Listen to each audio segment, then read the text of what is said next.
nimba umukobwa avuye iwabo bakabanga umukobwa aje kurongorwa ariko mu by'ukuri agasanga umugabo afite ikibazo cyo kurangiza vuba, afite ikibazo cyo gucika intege mu mibonano, mu by'ukuri wa mugore ntago abonye ituze ryamuvanye iwabo. Wenda ugasanga umudamu ntagira ubushake, ntagira ububobere, ntagira amavangingo, aho yicaye mu kabari hara cyangwa muri societe n'abandi bagabo ugasanga nyine bari kuvuga ubushake, ububere, guca imyeyo n'ibindi nk'ibyo. Arareba za porono, tangira kumenya amoko y'ibitsina n'ibindi.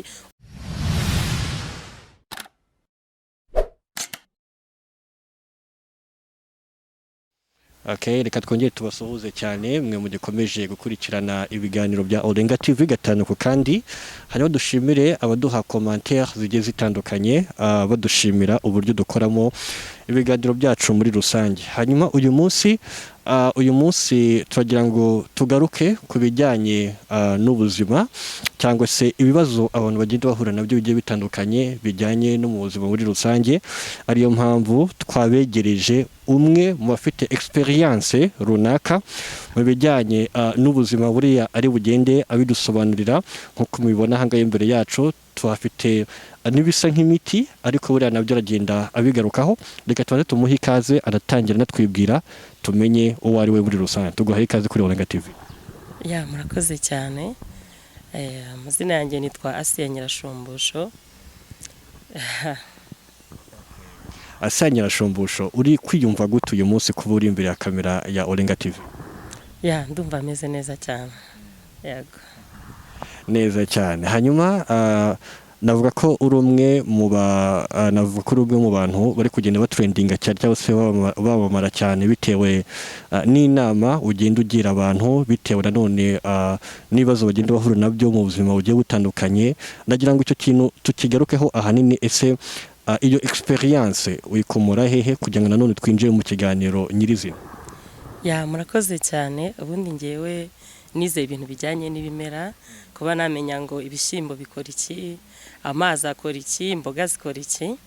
Nyuma yaho nagiye nkora amahugurwa mu bigo bitandukanye byigisha ku bijyanye n'ubuzima, uburyo umuntu ashaka kwirinda, uburyo umuntu ashaka kurwara akamenya ibyo yakoresha akaba yakwivura. Ya, nagiye mbikomora.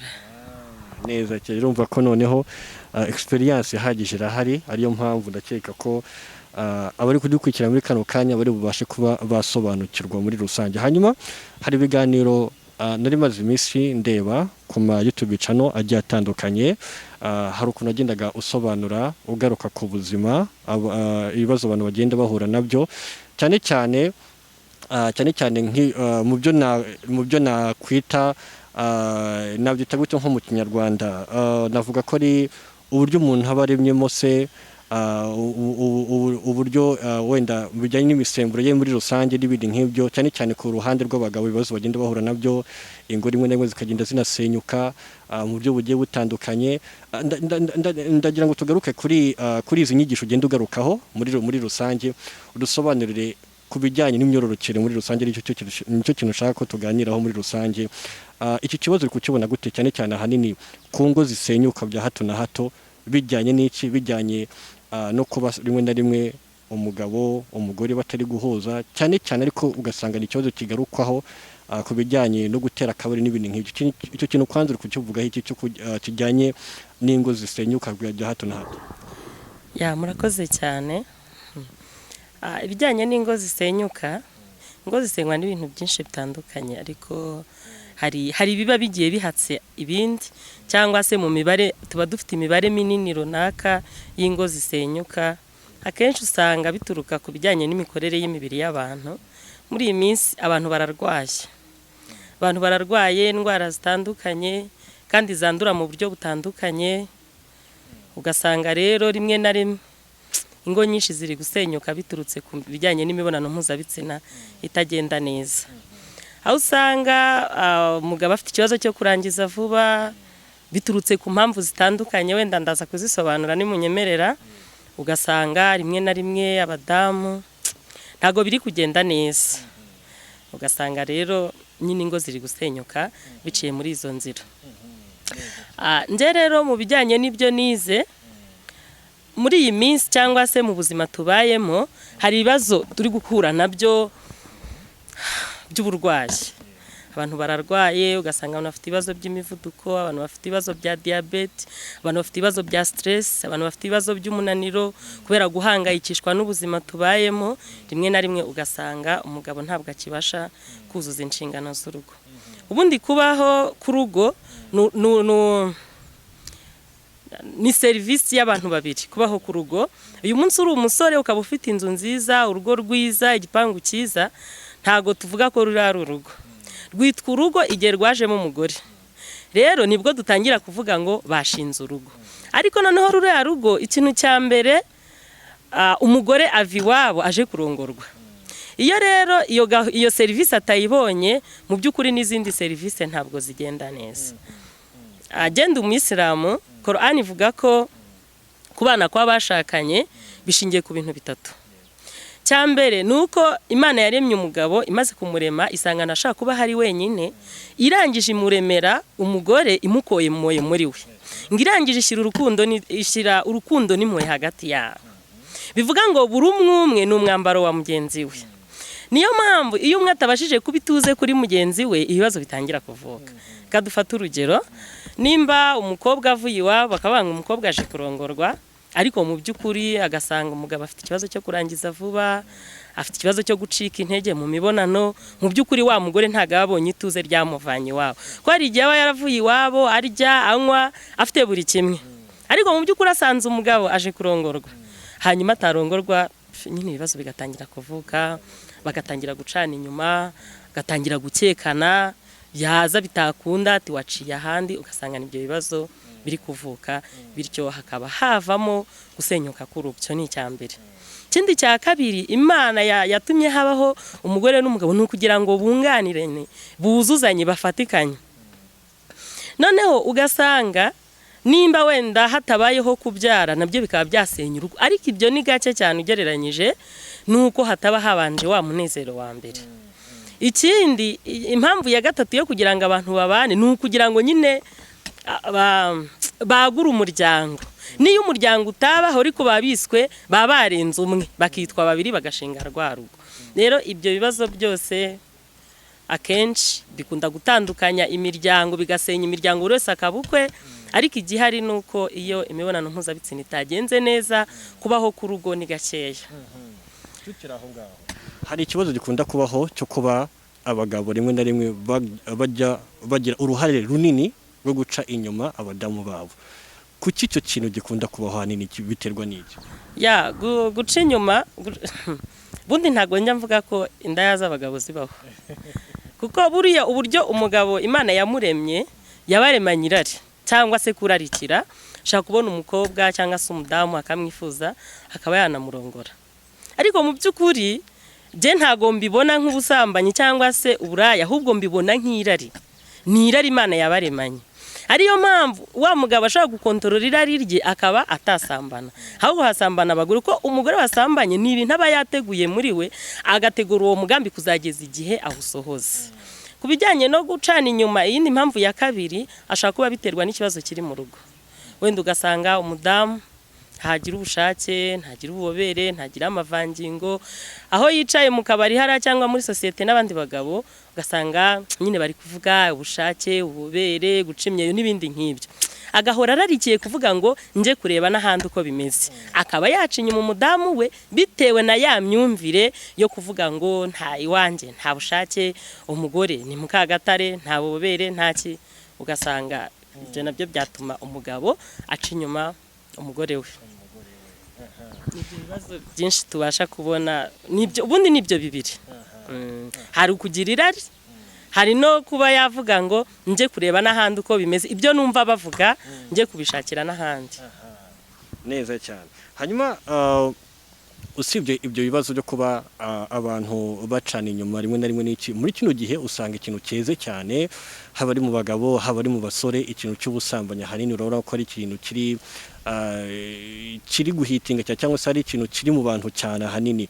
Kubera iki wenda muri no myaka nkawe wenda bitewe n'ibyo wagiye wiga, ikintu kibazo wakibonye kuva kera cyane cyangwa se ni kubera wenda ibintu bihe wenda turimo digital se kuba turi muri twaratangiye kuba twakoresha wenda izi mbuga nkoranyambaga n'iki none ugasanga turi kugenda duhura nabyo cyane bigatuma noneho ari ikintu kiza mu bantu cyane wenda icyo kintu urakibona gute cyangwa se urakivuga iki kuba ubusambanyi wenda busigaye buri mu bantu cyane cyane ya urakoze cyane ikijyanye n'ubusambanyi rero ngewe uruhare runini mbibonamo n'iterambere ugasanga umwana akimara kumenya ubwenge azi gukoresha social media arareba za porono tangira kumenya amoko y'ibitsina n'ibindi ugasanga umwana akuze muri iyo situation nge mbibona nk'ikoranabuhanga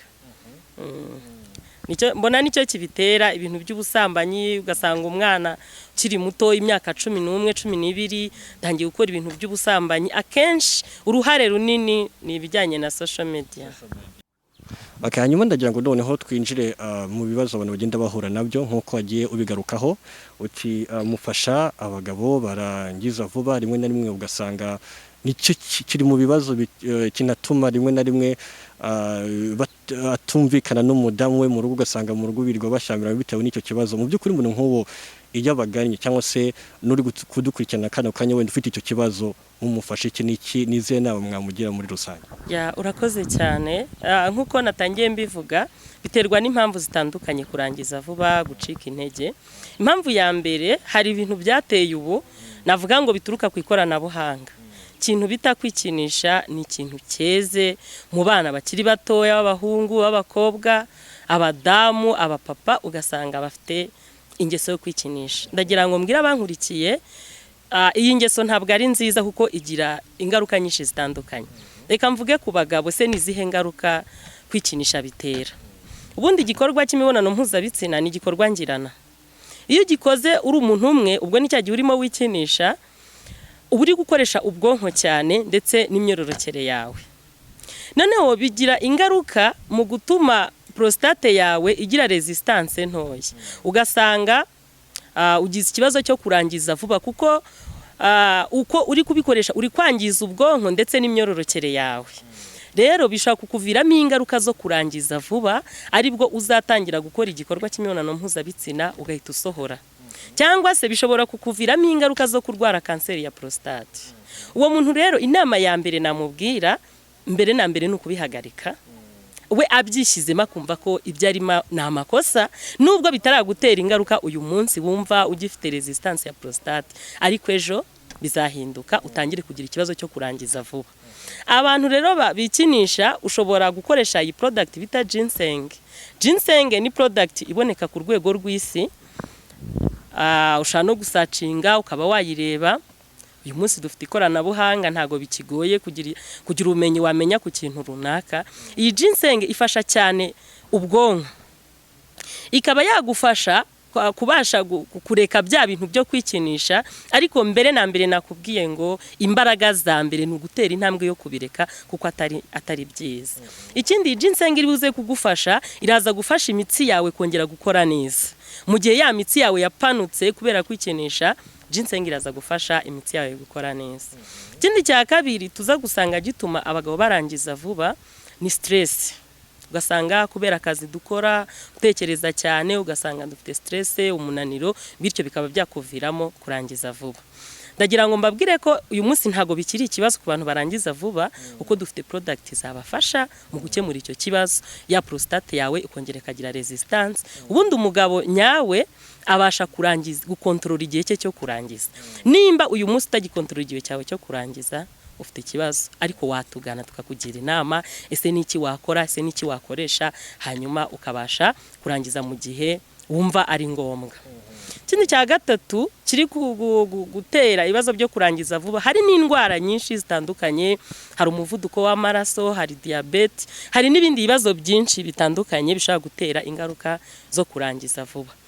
Iyo tuganye ubasha kutubwira ikibazo ufite naho cyakomotse tukabasha kukugira inama. Dufite product dufite nk'iyi ginseng ifasha kubijyanye n'abagabo, dufite nk'iyi bita ginari ifasha nayo kubijyanye n'abagabo barangiza vuba mu kongera imbaraga umubiri gufasha amaraso gutembera neza. Dufite iyo bita tonkat coffee. Dufite product nyinshi zabasha kubigufashaho.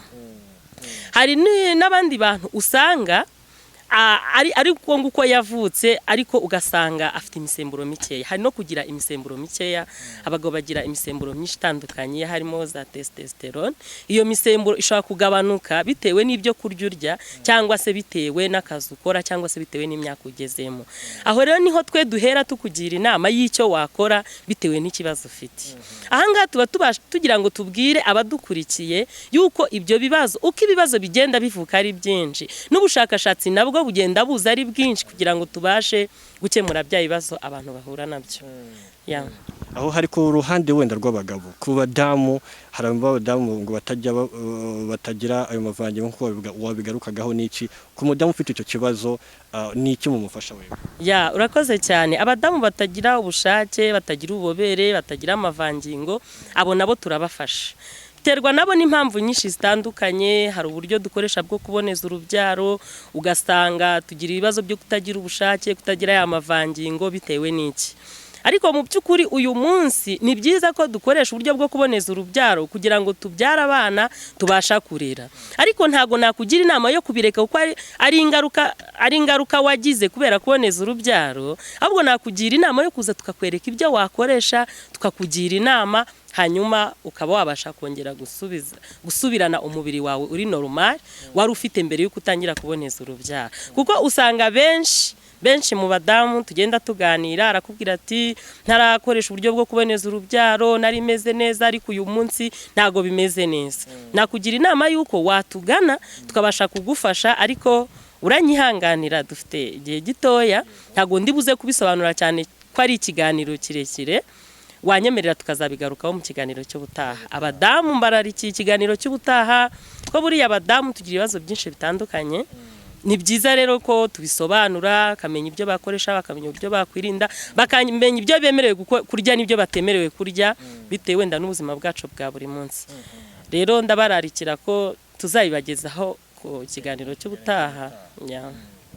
Hanyuma wakomoje kuri no miti ifasha abagabo barangiza vuba. Hari nagira ngo tugaruke kuri no muti, niba ari n'umuti mbona hano hasi wanditseho coffee mixture.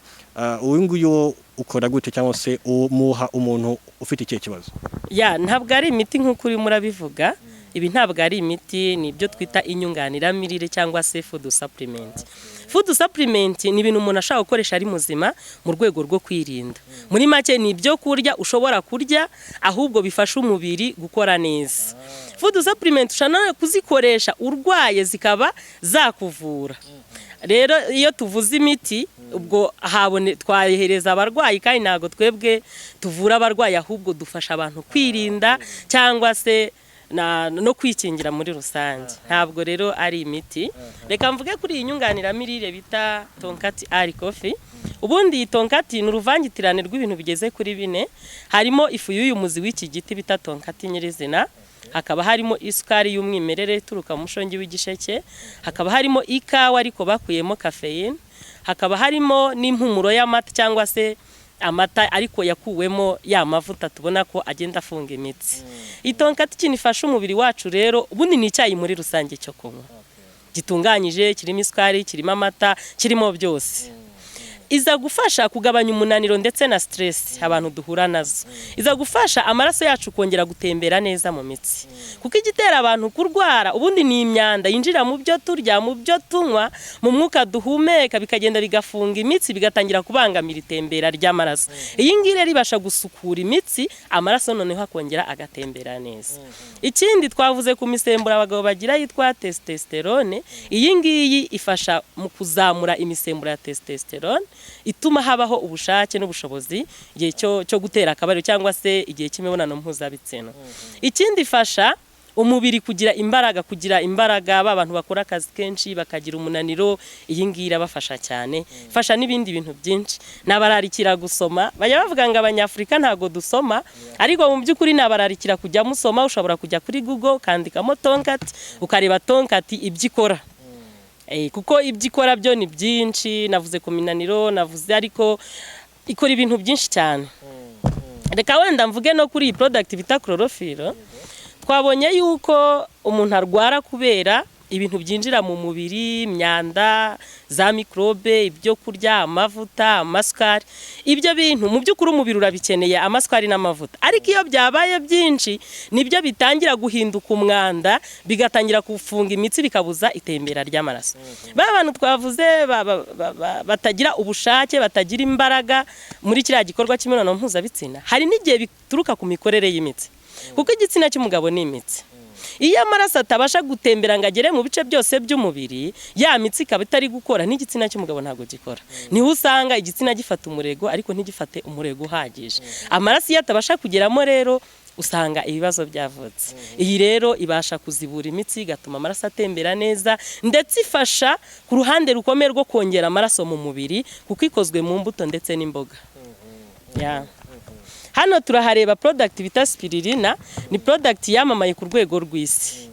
Iyi product umuntu uwo ari we wese arayikeneye kuko irimo ibyo umubiri ukenera, haba ku buke ndetse no ku bwinshi. Irimo amavitamini y'ubwoko bwose, irimo amaproteine, irimo imyunyungugu, irimo calcium, irimo byose. By'umwihariko ndagira ngo mbwira abamama bankurikiye, ushaka ko kurinda umwana wawe kugwingira, ushaka kurinda umwana wawe imikurire mibi, ushaka gutuma umwana wawe akura afite ubwenge, atekereza neza, hereza umwana wawe spiririna. Ushobora kuvuga ngo ibihumbi 15 cyangwa se ibihumbi 20 ni menshi ntago nayatanga, ariko mu by'ukuri ugasanga uramutse uyatanze ubuhaye umwana wawe ubudahangarwa bw'igihe kirekire. Mu yandi magambo navuga ngo ni ibivumbikisho. Ubuhaye umwana wawe ibivumbikisho, kuko uyu munsi hari igihe usanga abadamu tuvuga ngo tugaburira abana, ugasanga umusigira ibiryo byiza, ugasanga umusigira amata, ariko mu by'ukuri umukozi arayinywera. Ariko mu gihe spiririna ushobora gusiga uyimwihereye, ni ikiyiko kimwe uvanga mu gikoma ugahereza umwana, ariko ukabura ishuwa yuko umwana wawe yariye. Kabone nubwo batamugaburira bya bijumba na bya biraya, ariko umwana we ntabwo azagwingira. Ugasanga umudamu angana nk'ukungana, hari ugasanga rwaje bwaki. Ni ikibazo gikomeye cyane. Rero yabari hagati y'ikigero kingana gute? N'umwana watangiye kurya, umwana watangiye kunganirwa mu mirire, ubwo ni hagati y'amezi. Ubundi umwana bagomba kunganirwa mu mirire guhera ku mezi 6 kuzamura. Ubasha kumuhereza spiririna. Hano dufite amata y'ihene. Ubu nimvuga amata y'ihene, hamwe mu banyarwanda baravuga ati reka bati ntago twanywa amahenehene, ntago turabatinde. Ndagira ngo nkumenyeshe ko aya mata y'ihene naya kabiri ku mashereka. Umwana wawe wahaye goat's milk premix, umwana wawe wakurana imbaraga kuko ikungahaye kuri proteine, ikungahaye kuri calcium, irimo bya bintu bitera umwana wawe imbaraga. Cyane cyane hari igihe usanga abadamu ntabona umwanya uhagije wo konsa umwana bitewe no kujya gushaka imibereho, nakazi ku mezi 3 aratangira kumusiga ajye mu kazi. Ajya mwonsa amashereka y'imishyuhira, ajya mwonsa amashereka mu gitondo na nimugoroba, ugasanga ya amashereka nyine ntabwo arimo ibyo umubiri ukeneye cyane. Ndabe ngo uzamuhe biriya byose utekereza kumuha, ariko ntuzibagirwe aya mata. Ushaka kuyamuha utayamuhaye buri munsi, ukajya uyamuha rimwe na rimwe, ariko ukayamuha ko na mata meza cyane. Nakurarikira gukora ubushakashatsi kuri aya mata. Dusobanuriye byinshi kandi by'ingirakamaro. Tugana ku musozo wa kino kiganiro tugeze, ahanini twibanze ku bagabo, wenda ikindi gihe tuzagaruka no ku badamu, hanyuma wenda dusoza niki cyanyuma wenda wasezeranye cyangwa se wajyaho inama cyane cyane nk'abagabo, hanyuma unabashishikariza wenda no kuba banaguma bakoresha iyi nyunganira mirire nk'uko wagendaga bigaruka. Murakoze cyane. Ikintu nabashishikariza, nagushishikariza kubaza. Buriya ikintu cya mbere ni amakuru. Iyo udafite amakuru uhora wumva ko ibintu ari ibyo gusa. Wituma urugo rwawe rusenyuka, uvuga ngo nta kundi byagenda, wikwibwira ko ari amarozi. Hari benshi bibwira ngo ni amarozi. Ibyo bibazo byose wibaza ku bijyanye n'imyororokere uyu munsi byakemuka. Hari umuntu ubuzi ngo kubera ko narwaye diabete igihe kirekire bikagera ubwo ntakibasha gutera akabariro, wenda ugeze ku myaka 40 cyangwa se 45 kabanga nyine ntacyo nkiramira. Oya, hari icyo wakora, haracyari ibyiringiro, hari icyo wakora. Twegera utubaze, niyo mpamvu duhari. Turahari ku bwanyu kugira ngo tubasobanurire, tubabwire icyo mwakora. Kandi ikintu cya mbere nta nubwo ari ukunywa izi nyunganira mirire nababwiye. Ikintu cya mbere twegere tuguha inama icyo wakora, ko hari n'igihe twaguha inama ibyo byose wibaza bigakemuka utagombeye n'izi nyunganira mirire. udusobanuriye ku bijyanye n'izi nyunganiramirire, hanyuma hari akantu ngira ngo dusobanurireho gatoya, kano mbona kariho n'ifoto ya tungurusumu, kano kanditseho ngo yegralik, kano kantu umugaho umuntu umeze gute cyangwa se kifashishwa n'umuntu ufite ikihe kibazo? Murakoze cyane, nk'uko nabisobanuye, ubundi inyunganiramirire ntago ari imiti, ni ibintu umuntu ashaka gukoresha ari muzima mu rwego rwo kwirinda, ni ibyo kurya dusanzwe turya. Nk'aka kantu uri kuvuga ngo ni igarike, ni tungurusumu. Tungurusumu n'ahandi iwacu turazifite, tungurusumu ni ibintu dukoresha nk'ibirungo, ni ibintu dukoresha nk'umuti, dushaka gukoresha nk'urukingo. Akamaro k'iyi tungurusumu rero, ubundi tungurusumu yica mikorobe zose zangiza amara, harimo na amibe. Buri uzumva abantu bafite ibibazo bya amibe, cyagiye baba bagugaye, cyagiye baba bananiwe kurya, cyagiye batangiye gutoranya ibiryo, avuga ati nshakira ka tungurusumu. Tungurusumu iyo ari mbisi ukayikoresha, ibasha kugira umumaro kuruta kuyikoresha itetse. Niyo mpamvu aba bahanga mu bijyanye n'ibimera bo bafashe tungurusumu bayitunganyamo ikinini ariko gishaka gukora nk'umuti. Bantu bagira ibibazo bya amibe, hari ukurwara amibe, hari no kugira ingaruka zituruka kuri amibe. Ubundi akenshi abantu barwaye amibe, ubundi amibe hari n'igita kurya ahubwo ubibonera ku ngaruka. Kurya ibyo kurya ukabyimba inda, kutagira peti yo kurya, kurya ibyo kurya bikagutera allergie, nko kuruka, kugira isesemi ndetse n'ibindi. Iki ni igisubizo kuri aba bantu. Nkuko twanabigarutseho rero ku mpamvu nyinshi zitera abagabo kudatera akabariro, usika amibe ishobora kugira ingaruka ku bagabo ku buryo batabasha gutera akabariro. Uzabyumva mu yandi magambo baranga amibe ikona abagabo. Iki ni igisubizo rero. Iki ni igisubizo kuri ba bantu bafite ibibazo bya amibe, ya amibe bavuga ngo yazanye ibikono. Ubundi amibe yimaze amezi 3 mu mara, iragenda igakora akantu kameze nk'akaji mu mara. Wajya unywa imiti ijaririye, amibe ikajya kwihisha muri ka gakono. Iyi rero kubera ubushobozi bw'itungurusumu uburyo bayikoranye, ikinini kimwe kingana n'intete 200 za tungurusumu. Iyo kimize kiragenda kigashwanyukira indani mu mara, kikica za mikrobe, kigashwanyuza na twa dukonoshwa cyangwa se twa tugi amibe iba yarubatse mu mara. Gusa tungurusumu sibyikora gusa abantu bafite ibibazo by'umuvuduko w'amaraso, tungurusumu ni igisubizo. Abantu bafite ibibazo bya diabete, tungurusumu ni igisubizo kuko iringaniza isukari. Abantu bafite ibibazo bya vitamine B12, B6, iyi ngiyi muri tungurusumu ibonekamo kandi ku rwego rwo hejuru. Ikindi nabo abantu bafite ibibazo by'imitsi, amaraso atabasha gutembera, iki ni igisubizo. Wadusobanurira ko hari benshi bitewe n'imiti mugenda mubafasha kugira ngo nako bite n'inyungiramirire kugira ngo bagende babasha kuba bakemura ibibazo byabo bya hato na hato.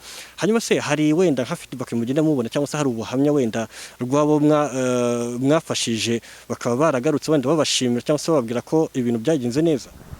Murakoze cyane.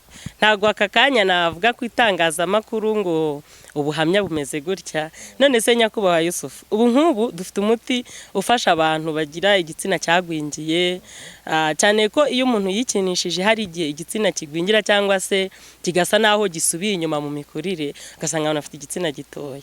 Uburamutse uje nkaguha umuti wongera igitsina, washimishwa nuko ntanga nimero yawe ngo abantu bajye bakubaza ngo mbese wari ufite igitsina gito kiriyongera. Niba ubundi experience ya mbere nibyo dukora, nukwizera ibyo dukora, cyane ko ibintu dukora ntago tubikorera mu bwiru. Nk'izi food supplement ubundi zitunganyirizwa muri Asia, muri Malaysia. Mu byukuri kugira ngo zive muri Malaysia zigere mu Rwanda, nuko n'igihugu nacyo kiba cyazikozeho ubushakashatsi. Ntago ibintu ari made in Rwanda, ntago ari ibintu rero dukorera mu mwobo hariya cyangwa se mu bwihisho hariya, ni ibintu dukorera ku mugaragaro. Rero ubuhamya bwa mbere nukubanza kwizera ibyo dukora, hanyuma ukanareba na experience y'igihe dukoze. Harimo nk'abanyura mu gikari se za WhatsApp se n'iki n'iki? Barahari benshi cyane babadushimira, muganga warakoze byagenze neza. Hari ugize ikibazo wenda avuga ati ashaka kuba yabona gute? Twabaha telefone, turaboneka mu gihugu hose ndetse no hanze y'igihugu. Ukeneye ubujyanama waduhamagara kuri WhatsApp cyangwa se ukaduhamagara mu buryo busanzwe tukakugira inama. Waba ukeneye izinyunganiramirire tukabasha kuzikugezaho mu buryo bworoshye. Nje mboneka Ihuye muri uyu mujyi, ariko aho waba uherereye hose tubasha kukugezaho ubufasha waba wifuza. Telefone zanjye ni 078 52 42 049. Reka tubashimire cyane kuri uyu mwanya mwafasha kuba mutunguye byinshi tutari tuzi, mutwongereye ubundi bumenyi. Reka tubashimire cyane. Murakoze cyane namwe.